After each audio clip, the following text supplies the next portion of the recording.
अस्सलाम वालेकुम, कैसे हैं आप सब। उम्मीद करता हूं कि आप तमाम लोग खैरियत से होंगे। तो आज का हमारा topic class 9 chemistry chapter number 1 में मॉलिक्यूलर मास और फार्मूला मास से रिलेटेड है। तो इस वीडियो में हम जानेंगे कि बेटा मॉलिक्यूलर मास और फार्मूला मास क्या होता है और इसे किस तरीके से कैलकुलेट करते हैं। तो बढ़ते हैं अपने टॉपिक के जानिब। तो पहला है हमारे पास बेटा मॉलिक्यूलर मास। मॉलिक्यूलर मास बेटा नाम से ही जाहिर है मॉलिक्यूल का मास। ओके, तो एक मॉलिक्यूल का जो मास होगा उसे हम क्या कहेंगे, मॉलिक्यूलर मास कहेंगे। तो सवाल ये है कि बेटा एक मॉलिक्यूल का मास किस तरीके से कैलकुलेट करते हैं। तो एक मॉलिक्यूल में जितने भी एटम्स मौजूद होंगे उनके एटॉमिक मासेस को जमा करेंगे और उसके नतीजे हमें हासिल होगा मॉलिक्यूलर मास। बात क्लियर हो रही? तो डेफिनेशन को एक बार पढ़ते हैं और फिर बात को आपको थोड़ा गहराई में जाके समझाते हैं। The molecular mass is the sum of atomic masses of all atoms. Okay, molecular mass is the sum of atomic masses of all atoms present in one molecule of substance। तो बेटा एक मॉलिक्यूल में जितने भी atoms मौजूद होंगे उनके atomic message को आपने क्या करना है, जमा करना है। तो इसके नतीजे में आपका मॉलिक्यूलर मास जो है वो हासिल हो जाएगा। ओके, तो बेटा एक मॉलिक्यूल किस तरीके से बनता है। तो जब दो या दो से ज़्यादा एटम आपस में केमिकली कंबाइन होते हैं तो इसके नतीजे में आपके पास एक मॉलिक्यूल हासिल होता है। बात क्लियर हो रही? तो अगर हम यहाँ बात करें वाटर की, तो बेटा जो हमारे पास वाटर का केमिकल फॉर्मूला होता है वो होता है H2O, जिससे आप अच्छी तरीके से वाकिफ हैं। ओके, तो ये क्या है बेटा, वाटर के एक मॉलिक्यूल का केमिकल फॉर्मूला है। तो अगर वाटर के एक मॉलिक्यूल केमिकल स्ट्रक्चर देखें तो वो कुछ इस तरीके से होता है। एक ऑक्सीजन के साथ दो हाइड्रोजन जो है वो केमिकली बॉन्ड होता है। एक ऑक्सीजन के साथ दो हाइड्रोजन केमिकली बॉन्ड होता है। तो ये क्या है, एक वाटर के मॉलिक्यूल का केमिकल स्ट्रक्चर है, यानी कि एक वाटर का मॉलिक्यूल है और ये इसका शेप है।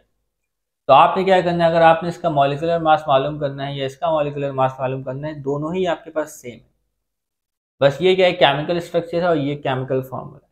तो अगर आपने इसको क्या मालूम करना है, मॉलिक्यूलर मास मालूम करना है, तो इसमें मौजूद तमाम एटम्स के एटॉमिक मासेस को आपने जमा करना है और मॉलिक्यूलर मास आपको हासिल हो जाएगा। अगर यहाँ बात करें ऑक्सीजन के एटॉमिक मास की, जो कि होता है 16, हाइड्रोजन की बात करें होता है 1 और 1, तो 16 + 2 कितना हो गया, 18 हो गया। ओके, तो बेटा जो वाटर का एक मॉलिक्यूल है इसका एटॉमिक मास होता है 18 AMU। कैलकुलेट हो गया, ठीक है। लेकिन इसको फॉर्मल वे में किस तरीके से कैलकुलेट करते हैं ये आपको मैं सिखाऊंगा। अभी मैंने आपको रफली सिखाया। इसी तरीके से एक मॉलिक्यूल है हमारे पास carbon dioxide gas. Okay, carbon dioxide का ये है केमिकल फॉर्मूला और इसका केमिकल स्ट्रक्चर कुछ इस तरीके से होता है। कार्बन जो है वो डबल बॉन्ड बनाता है ऑक्सीजन के साथ, एक डबल बॉन्ड बना रहा है ऑक्सीजन के साथ, एक डबल बॉन्ड बना रहा है इस ऑक्सीजन के साथ। ये क्या है, कार्बन डाइऑक्साइड का केमिकल स्ट्रक्चर है या मॉलिक्यूलर स्ट्रक्चर है, एक मॉलिक्यूल का स्ट्रक्चर है। अगर आपने इसका मॉलिक्यूलर मास मालूम करना है तो आपने इसके एटॉमिक मासेस का सम करना पड़ेगा। कार्बन का एटॉमिक मास होता है 12, ऑक्सीजन का 16 और इस ऑक्सीजन का 16। इसका सम कर लें 16 16 32, 32 + 12 होता है आपके पास 44। तो कार्बन डाइऑक्साइड का जो मॉलिक्यूलर मास है वो है 44 AMU। तो इस तरीके से आप क्या है बेटा मॉलिक्यूलर मास कैलकुलेट कर सकते हैं। लेकिन एग्जाम में आपने किस तरीके से करना है वो मैं आपको सिखाऊंगा। अभी मैंने इनफॉर्मल सिखाया है आपको। तो बेटा ये जो मॉलिक्यूल है, मॉलिक्यूल कहते किसे हैं। तो बेटा जब दो एटम्स या इससे ज़्यादा एटम आपस में केमिकली कंबाइंड होते हैं तो उसके नतीजे में हमारे पास क्या बनता है, मॉलिक्यूल बनता है। लेकिन बेटा जो केमिकली कंबाइंड हो रहे हैं ये क्या बन रहा है, आपके पास बॉन्ड बन रहा है। तो बॉन्ड की मुख्तलिफ इकसाम होती है, एक होता है आयनिक बॉन्ड और एक होता है कोवलेंट बॉन्ड। तो बेटा जब एटम्स के दरमियान कोवलेंट बॉन्ड बने, जब एटम्स के दरमियान कौन सा बॉन्ड बने, कोवलेंट बॉन्ड बने, तो उस केमिकल आइडेंटिटी को हम क्या कहेंगे बेटा, मॉलिक्यूल कहेंगे। जब दो या दो से ज़्यादा एटम्स के दरमियान कोवलेंट बॉन्ड बने तो फिर हम उसे क्या कहेंगे, मॉलिक्यूल कहेंगे। बात क्लियर? अब बढ़ते बेटा अगले टॉपिक की जानिब, फॉर्मूला मास। फॉर्मूला मास क्या होता है, तो बेटा इसको पढ़ लेते हैं। The formula mass is the sum of atomic masses. तो पूरा पूरा वही है, कोई फर्क नहीं। यहाँ पे मॉलिक्यूल आया है तो यहाँ फॉर्मूला यूनिट आ जाएगा। The formula mass is the sum of atomic masses of all atoms present in a formula unit. बात क्लियर?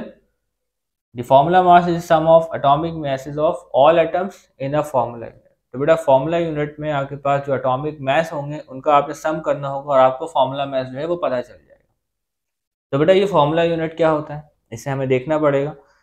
तो बेटा जब दो या दो से ज़्यादा एटम्स आपस में केमिकली कंबाइन होते हैं और 3 डायमेंशनल स्ट्रक्चर बनाते हैं, कैसा स्ट्रक्चर बनाते हैं, 3 डायमेंशनल स्ट्रक्चर बनाते हैं, तो उसे हम क्या कहते हैं, फॉर्मूला यूनिट कहते हैं।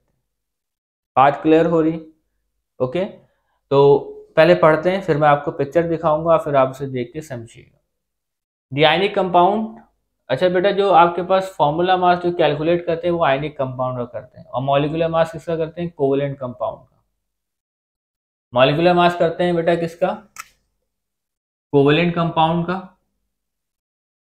ठीक है, अब कोवेलेंट कंपाउंड क्या होता है, आयनिक कंपाउंड क्या होता है, इस बहस को भी साइड रखते हैं, ये आप चैप्टर 4 में जाके पढ़ेंगे। तो मॉलिक्यूलर मास कैलकुलेट करेंगे कोवेलेंट कंपाउंड का, फॉर्मूला मास कैलकुलेट करेंगे आयनिक कंपाउंड का। अब आयनिक कंपाउंड क्या होते हैं, आयनिक compound which forms 3 dimensional solid crystal. तो आयनिक कंपाउंड क्या बनाते हैं, सॉलिड क्रिस्टल बनाते हैं, और कैसा बेटा, 3 डायमेंशनल, यानी उसमें जो एटम्स की अरेंजमेंट होती है वो 3 डायमेंशनल में होती है, यानी कि एक्स एक्सिस, वाई एक्सिस और जेड एक्सिस पे। बात क्लियर हो रही? Ionic compound which form 3 dimensional solid crystal are represented by their formula unit. तो उन्हें हम क्या कहते हैं, उन्हें हम रिप्रेजेंट करते हैं फॉर्मूला यूनिट से। तो बेटा फॉर्मूला यूनिट में आपने क्या करना है, एटॉमिक मास का सम करना है, और उस तरीके से आपको फॉर्मूला मास जो है वो मालूम हो जाएगा। तो इस पिक्चर में आप देख सकते हैं बेटा, ये है NaCl का एक फॉर्मूला यूनिट। तो NaCl जो है वो इस तरीके से अरेंजमेंट होती है सोडियम और क्लोराइड आयन की। ठीक है, NaCl में किस तरीके से अरेंजमेंट होती है बेटा, इस तरीके से अरेंजमेंट होती है, 3 डायमेंशनल सॉलिड क्रिस्टल, यानी कि आप सेंटर में देखेंगे सोडियम मौजूद होगा, और उसके इर्द गिर्द में क्या है बेटा, क्लोराइड आयन के मौजूद होंगे। तो इसी तरीके से क्या बड़ा स्ट्रक्चर बनता है जिसको हम 3 डायमेंशनल सॉलिड क्रिस्टल कहते हैं। बात क्लियर, कोई मसले की बात तो नहीं? तो बेटा अगर हम यहाँ बात करें किसकी, सोडियम क्लोराइड की, NaCl, तो NaCl का हम क्या कैलकुलेट करेंगे, मॉलिक्यूलर मास या फॉर्मूला मास। तो NaCl का जो कैलकुलेट करेंगे वो फॉर्मूला मास कैलकुलेट करेंगे। कैलकुलेट बिल्कुल आपने इसी तरीके से करना है, सोडियम का जो होगा वो आपके पास 23 होगा, और क्लोरीन का आपके पास 35.5 होगा, जो कि आएगा आपके पास 58.5 AMU। ओके, बस सिर्फ क्या है बेटा, थोड़े बहुत जो है वो वर्ड तब्दील हो जाएंगे, इससे ज़्यादा कुछ भी तब्दील नहीं होगा। तो आज बेटा मैं कुछ सवाल लिखता हूँ और फिर आपको ये समझाता हूँ टॉपिक। तो इसी को आगे कंटिन्यू करते हैं, वीडियो को आगे बढ़ाते हैं। तो अब मैं आपको सिखाने जा रहा हूँ बेटा मॉलिक्यूलर मास को किस तरीके से आपने कैलकुलेट करना है और एग्जाम में किस तरीके से लिखना है। तो 2 सवाल है बेटा मॉलिक्यूलर मास के हवाले से। पहला है calculate the molecular mass of water, और दूसरा है calculate the molecular mass of carbon dioxide. तो सबसे पहले बेटा वाटर के हवाले से सोल्यूशन कर लेते हैं। ठीक है, तो आपने सबसे पहले सोल्यूशन लिखना है, या डेटा लिख लें, कुछ भी लिख लें। तो सबसे पहले आपने एक डेटा बनाना है। ओके, तो देखिए बेटा, जो आपके पास वाटर का एक मॉलिक्यूल, इसमें हाइड्रोजन मौजूद है और ऑक्सीजन मौजूद है। तो सबसे पहले आपने लिखना है atomic mass of hydrogen. Okay, तो एटॉमिक मास ऑफ हाइड्रोजन बेटा आपके पास एग्जाम में लिखा हुआ आएगा। ठीक है, एटॉमिक मास आपको दिया हुआ होता है। तो हाइड्रोजन का जो एटॉमिक मास है वो है आपके पास 1 AMU। ओके, और दूसरा जो आपके पास एटम है वो है ऑक्सीजन। तो आपने एग्जाम में इस तरीके से लिखना है एटॉमिक मास ऑफ ऑक्सीजन, जो कि आपके पास है 16 AMU। ओके, मालूम क्या करना है आपने, मॉलिक्यूलर मास मालूम करना है, molecular mass of carbon dioxide, oh water, गलती से मैंने कह दिया, तो यहाँ वाटर लिख देते हैं, और वाटर के बराबर में H2O। ओके, तो यहाँ मैं डेटा लिख रहा हूँ। तो आपने किस तरीके से करना है, तो आपने यहाँ सॉल्यूशन की हेडिंग लगानी है और इसे दोबारा लिखना है, molecular mass of water H2O। Okay, तो इस फॉर्मूले को देखते हुए आपने आगे काम करना है। तो देखिए बेटा, हाइड्रोजन की तादाद कितनी है, हाइड्रोजन की तादाद है 2, तो आपने लिखना है 2 और ब्रैकेट लगाना है, और ब्रैकेट में लिखना है आपने एटॉमिक मास ऑफ हाइड्रोजन। क्या लिखना है, atomic mass of hydrogen, hydrogen की शॉर्ट में H लिख रहा हूँ। ओके, फिर आपने बीच में लगाना है प्लस, ऑक्सीजन की तादाद कितनी है 1, तो आपने 1 लिखना है और ब्रैकेट लगाना है, और फिर लिखना है atomic mass of oxygen. Okay, तो यहाँ 2 इसी तरीके से लिखाएगा, एटॉमिक मास ऑफ हाइड्रोजन आपके पास है 1। बात क्लियर हो रही है? यहाँ पे आप चाहें तो AMU लिख सकते हैं। आपकी किताब में क्या तरीका फॉलो हो रहा है उसे मैं देख लेता हूँ, ताकि आपको किसी किस्म की मुश्किलात का सामना ना हो। तो किताब में आपको कुछ नहीं लिखा हुआ तो आपने भी कुछ नहीं लिखना है, ठीक है, क्योंकि फिर आप बाद में कंफ्यूज हो जाएंगे। फिर इसके अलावा देखें यहाँ पे 1 लिखें और एटॉमिक मास ऑफ ऑक्सीजन आपके पास कितना है 16 है, तो 2 वन ज़ा आपके पास 2 आ गया और 1 16 ज़ा 16, इसका सम करेंगे तो आपके पास आएगा 18 और यूनिट आपने लिखनी है AMU। तो ये आपके पास क्या आ गया बेटा, molecular mass of water 18 AMU। तो अगर एग्जाम में आपके पास आता है तो आपने इस तरीके से कैलकुलेट करना है। तो अब बढ़ते हैं बेटा मॉलिक्यूलर मास कार्बन डाइऑक्साइड है किस तरीके से कैलकुलेट करते हैं। सवाल है calculate the molecular mass of carbon dioxide. तो कार्बन डाइऑक्साइड के एक मॉलिक्यूल में दो किस्म के एटम है, एक है कार्बन और दूसरा है ऑक्सीजन। तो यहाँ लिखेंगे बेटा डेटा में atomic mass of carbon. Okay, अच्छा कार्बन के साइड में आप सी भी लिख सकते हैं शॉर्ट। ओके, तो कार्बन का जो एटॉमिक मास होता है वो होता है 12 AMU और एटॉमिक मास ऑफ अगला है ऑक्सीजन। ऑक्सीजन का जो सिंबल है वो है O। इसका एटॉमिक मास होता है बेटा 16 AMU। तो हमें मॉलिक्यूलर मास इसका मालूम करना है, कार्बन डाइऑक्साइड का मालूम करना है। ओके, ब्रैकेट में लिखेंगे CO2, ये मालूम करना है। सोल्यूशन की जानिब बढ़ते हैं। बेटा यहाँ दोबारा लिखेंगे molecular mass of carbon dioxide. बिल्कुल इसी तरीके से आपने काम करना है, किसी किस्म की कोई गलती नहीं करनी। तो देखिए बेटा इस फॉर्मूले पे नज़र रखें, कार्बन की तादाद कितनी है बेटा 1 है, तो 1 लिखें। ब्रैकेट में आपने लिखना है एटॉमिक मास ऑफ कार्बन, फिर बीच में आपने प्लस लगाना है। ऑक्सीजन कितना है बेटा 2 है, तो आपने लिखना है 2, ब्रैकेट में लिखना है atomic mass of oxygen. Okay, तो आपने बिल्कुल रूल के मुताबिक काम करना है ताकि आप इसे सीख सकें, शॉर्ट बिल्कुल नहीं करना आपने। तो 1 ब्रैकेट में एटॉमिक मास ऑफ कार्बन जो है वो है आपके पास 12, फिर प्लस आ गया, फिर 2 लिखना है आपने, फिर एटॉमिक मास ऑफ आपके पास ऑक्सीजन क्या है 16 है, तो यहाँ 16 लिखें। तो 1 12 या 12 1 12, 16 2 आपके पास क्या होगा 32, इन दोनों का सम कर लें 32 और 12 आपके पास आ जाएगा 44 AMU। तो बेटा कार्बन डाइऑक्साइड के एक मॉलिक्यूल का मास क्या है 44 AMU। तो इस तरीके से आपने इसे कैलकुलेट करना है। तो अब बढ़ते हैं फार्मूला मास की जानिब, जिसमें हम सीखेंगे कि बेटा सोडियम क्लोराइड का फार्मूला मास किस तरीके से कैलकुलेट करते हैं, वो भी बिल्कुल इसी तरीके से करते हैं, आप आसानी इसे समझ जाएंगे। तो फार्मूला मास से रिलेटेड सवाल है calculate the formula mass of sodium chloride. बिल्कुल सेम टू सेम इसी तरीके से मालूम करना है आपने।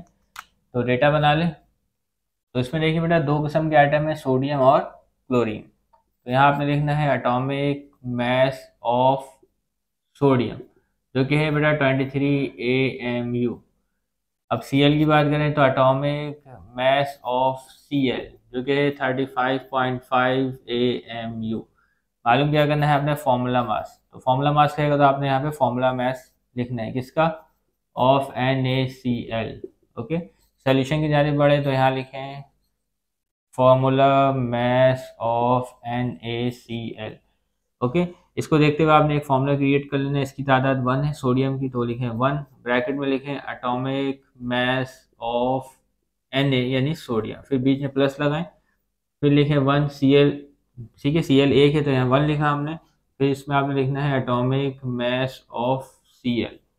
आगे बढ़ना है 1, तो यहाँ आ गया एटॉमिक मास ऑफ सोडियम आपके पास क्या है 23, फिर प्लस लगा लेना है आपने, यहाँ 1 लिखना है, फिर एटॉमिक मास ऑफ Cl है आपके पास 35.5, इसको मल्टीप्लाई करें, ये आएगा 23, ये आएगा 35.5, इसका सम कर लें आप तो ये आएगा आपका 58.5 AMU। इसकी यूनिट भी आपके पास क्या होगी, सेम होगी। तो इस तरीके से आप क्या है बेटा फार्मूला मास मालूम कर सकते हैं, कोई मुश्किल काम नहीं, बिल्कुल सेम तरीका से आपने क्या है नाम को तब्दील करना है। तो उम्मीद करते हैं बेटा जो मॉलिक्यूलर मास का टॉपिक और फार्मूला मास का टॉपिक है आपको क्लियर हो गया होगा। इसकी एक्सरसाइज के सवाल रहते हैं जो मैं अलहदा से बताऊंगा, आप इसे बआसानी देख सकते हैं। तो तब तक के लिए इजाज़त दीजिएगा, चैनल को सब्सक्राइब कीजिएगा। अल्लाह हाफिज़।